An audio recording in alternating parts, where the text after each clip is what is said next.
Assalamualaikum warahmatullahi wabarakatuh.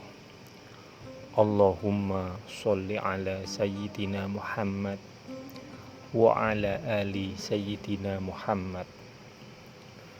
Pemimpin seluruh pasukan ini adalah Abu Sufyan, dengan kesepakatan bahwa jika sudah tiba di Madinah, tampuk kepemimpinan akan digilir setiap hari kepada setiap pemimpin suku yang lain. Orang-orang Mekah, termasuk anak-anak dan kaum wanitanya, bersorak-sorai mengiringi kepergian pasukan raksasa itu. Abu Sufyan kini bisa tersenyum. Muhammad dan Madinah akan tumpah, pikir Abu Sufyan. Tidak ada suatu kekuatan pun yang bisa membendung pasukan sebanyak ini. Cuma dua pilihan bagi Muhammad: bertahan sampai mati di kotanya atau pergi mengungsi ke tempat yang jauh. Ketika mengetahui keberangkatan pasukan musuh, kaum muslimin merasa amat terkejut. Kini seluruh kabilah Arab sudah bersatu untuk memusnahkan mereka. Apa yang harus dilakukan kaum muslimin rasanya sudah tidak mungkin melawan dengan keluar kota seperti pada perang Uhud. Kini jumlah lawan yang datang lebih banyak lagi, 3 kali lipat dari dahulu yang mereka hadapi. Ribuan manusia bersenjata lengkap ditunjang dengan barisan berkuda dan unta, tak mungkin dihadapi dengan cara berhadap-hadapan muka secara langsung. Rasulullah Shallallahu Alaihi Wasallam segera mengajak para sahabat berunding. Semuanya sepakat bahwa mereka harus bertahan di Madinah, tidak ada cara lain.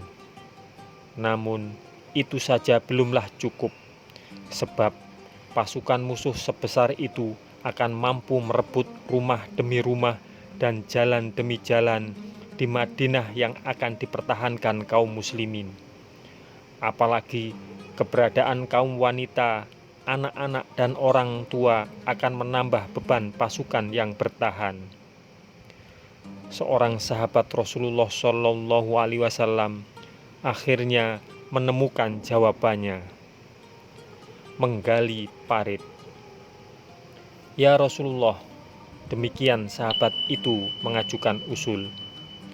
Dulu, jika kami orang-orang Persia sudah dikepung musuh, kami membuat parit di sekitar kami.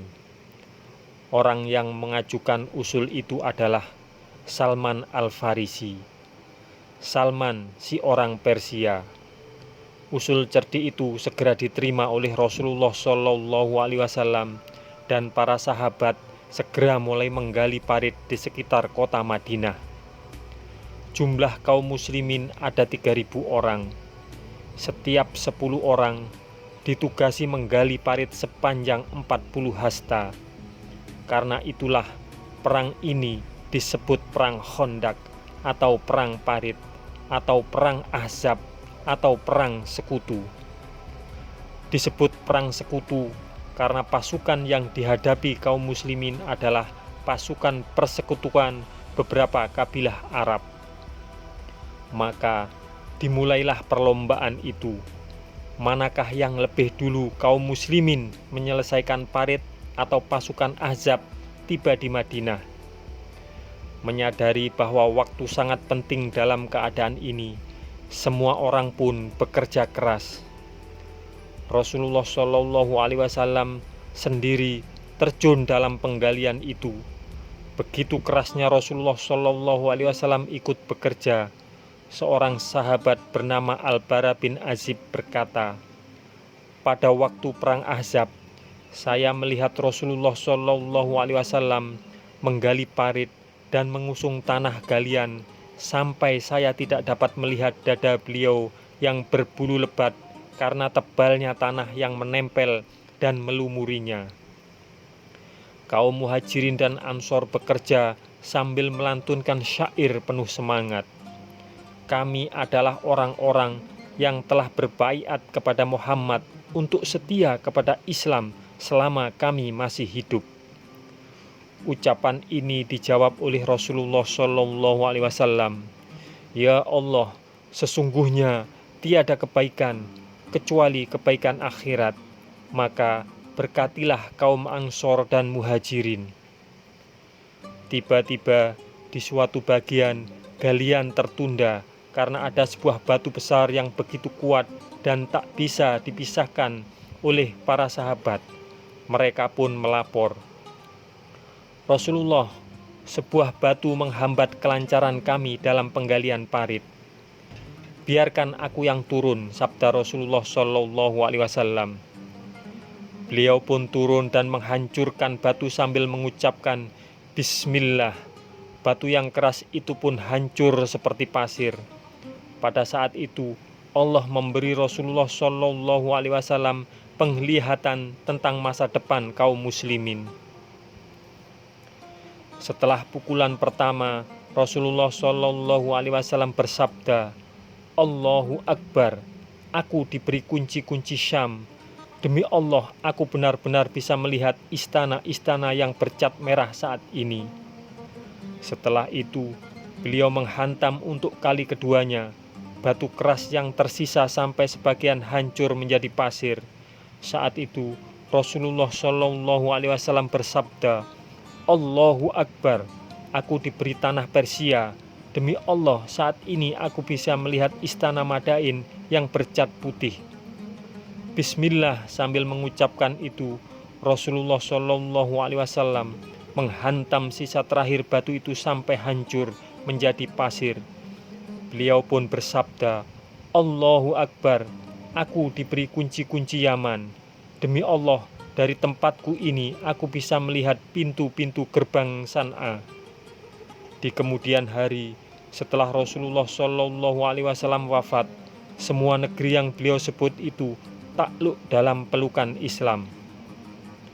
Saat menggali, Rasulullah Shallallahu Alaihi Wasallam mengganjal perut beliau dengan 2 buah batu untuk menahan lapar. Para sahabat yang lain pun melakukan hal yang sama. Melihat ini, Jabir bin Abdullah meminta izin kepada Rasulullah Shallallahu Alaihi Wasallam untuk pulang sebentar.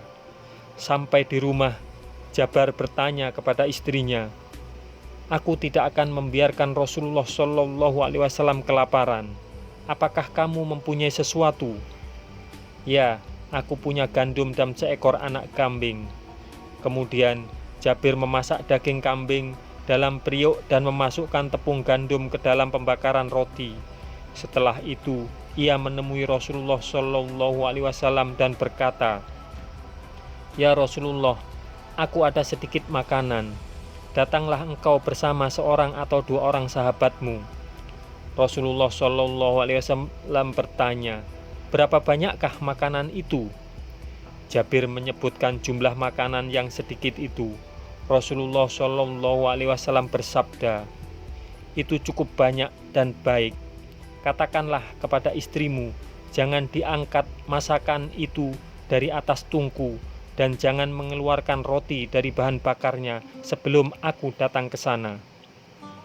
Kemudian Rasulullah Shallallahu Alaihi Wasallam memanggil para sahabat Ansor dan Muhajirin, wahai para penggali parit, mari kita datang.